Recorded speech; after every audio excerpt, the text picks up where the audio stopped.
Hello बच्चों, कैसे हो आप सभी।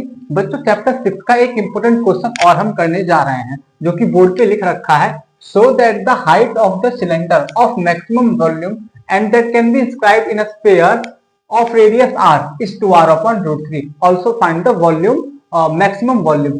बेटा क्वेश्चन का कहने का मतलब है कि ये जो सिलेंडर है, इस सिलेंडर की हाइट को हमें प्रूफ करना है 2r अपॉन रूट 3। और बेटा उस सिलेंडर की जो रेडियस है वो क्या है आपकी आर है। बेटा वो स्फीयर की जो रेडियस है वो आर है और हमें सिलेंडर की हाइट को h equal to 2r upon root 3 proof करना है। और इसी के साथ साथ उस सिलेंडर के वॉल्यूम को मैक्सिमम भी प्रूफ करना है और वो मैक्सिमम वॉल्यूम फाइंड भी करना है। चलते हैं बेटा, तो मैंने डायग्राम बना दिया। मेरा ये स्फीयर है बेटा, ये क्या है स्फीयर। स्फीयर के अंदर मैंने एक सिलेंडर बनाया है। इस सिलेंडर की हाइट तो बेटा मैंने h रखी है और बेटा इसका मैंने डायमीटर क्या ले रखा है x ले रखा है। क्या ले रखा है डायमीटर x। अगर बेटा इसका डायमीटर x है तो रेडियस कितनी हो जाएगी x/2 हो जाएगी और हाइट क्या हो जाएगी बेटा h। और हमें गिवन है बेटा स्फीयर की रेडियस कितनी है r है। क्या बेटा स्फीयर की रेडियस कितनी है आपकी r है। तो बेटा यहां से यहां तक r हो जाएगी और यहां से लेके यहां तक r हो जाएगी। ध्यान रखना बेटा ये एक राइट एंगल ट्रायंगल बन रहा है। क्या बन रहा है, ये एक राइट एंगल ट्रायंगल बन रहा है। तो ये h स्क्वायर और ये x square, r plus r, ये 2r हो जाएगा, 2r का होल स्क्वायर हो जाएगा। तो बेटा करते हैं सबसे पहले।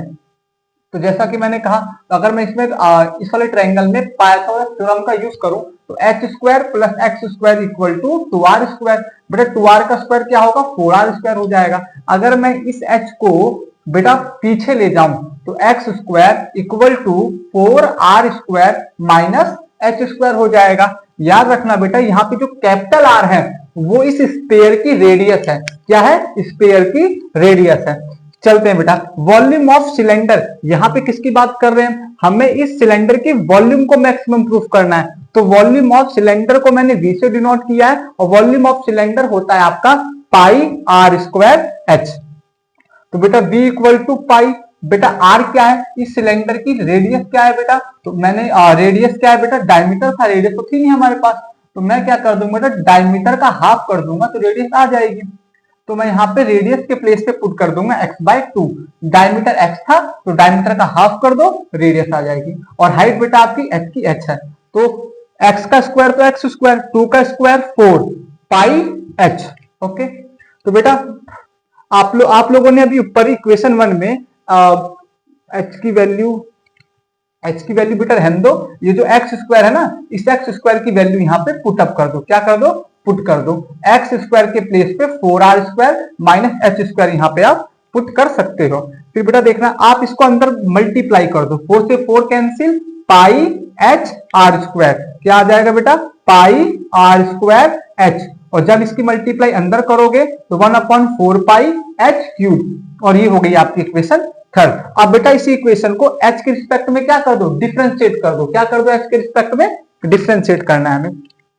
तो dv upon dh equal to pi r square. h का बेटा कितना होगा डिफरेंशिएट 1 हो जाएगा, h यहाँ से गायब। और यहाँ से बेटा 3h स्क्वायर और 4 पाई और pi upon 4 same to same हो जाएगा। ठीक है बच्चों, इन दोनों में पाई कॉमन था। क्या था बच्चों, दोनों में पाई कॉमन। यहाँ से पाई कॉमन आ गया, r स्क्वायर बचा और यहाँ से पाई कॉमन आ गया, 3/4 h स्क्वायर हो गया। For the value of maxima and minima, be putting dv upon dh equal to 0। dv upon dh को हम बेटा यहाँ पे क्या पुट कर देंगे, 0 पुट कर देंगे। क्या पुट कर देंगे, 0। अगर बेटा 0 पुट कर देंगे तो पाई तो चला जाएगा 0 में, वो ऐसे फिनिश हो जाएगा। और ये 3/4 h स्क्वायर इक्वल टू 0 बच जाएगा, r square equal to 3/4 h square हो जाएगा। और बेटा यहाँ से अगर आप इंप्लाई करोगे h स्क्वायर की वैल्यू को तो h इक्वल टू क्या आएगा 4r स्क्वायर अपॉन 3 और h equal to under root लगा दोगे तो 4r स्क्वायर बाय 3। बेटा 4 किसका होता है स्क्वायर, तो 4 तो होता है 2 का और r स्क्वायर r का, और नीचे ये बचेगा √3 में h equal to 2r upon √3। क्या हमें h की वैल्यू यही प्रूफ करनी थी, वो तो हमने प्रूफ कर दी। अब बेटा हमें क्या करना है, इसके वॉल्यूम को भी तो मैक्सिमम प्रूफ करना है। तो बेटा इसको क्या करेंगे, डबल डिफरेंशिएट करेंगे, अगेन डिफरेंशिएट करेंगे। अगेन डिफरेंशिएट में क्या करेंगे बेटा, तो आप जब पाई की मल्टीप्लाई r स्क्वायर में करोगे तो पूरा कांस्टेंट हो जाएगा। ठीक है, तो ये तो वैसे ही खत्म हो जाएगा। जब आप इसको करोगे तो -3/4 बाहर आ जाएगा और h स्क्वायर का क्या होता है बेटा 2h होता है और ये पाई का आपका पाई आ जाएगा। तो -3/4 इंटू 2 पाई। h की वैल्यू हमने कितनी निकाली है 2r/√3। मैं यहाँ पे पुटअप कर दूंगा बेटा। √3 से 3 कैंसिल कितने बार में, √3 बार में।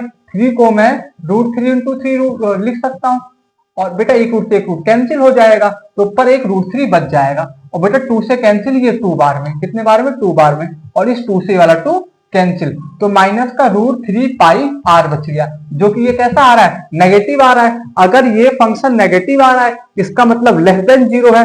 So the volume of the cylinder is maximum. अगर नेगेटिव आ रहा है तो बेटा क्या होगा मैक्सिमम होगा। और किस पॉइंट पे h इक्वल टू 2r/√3।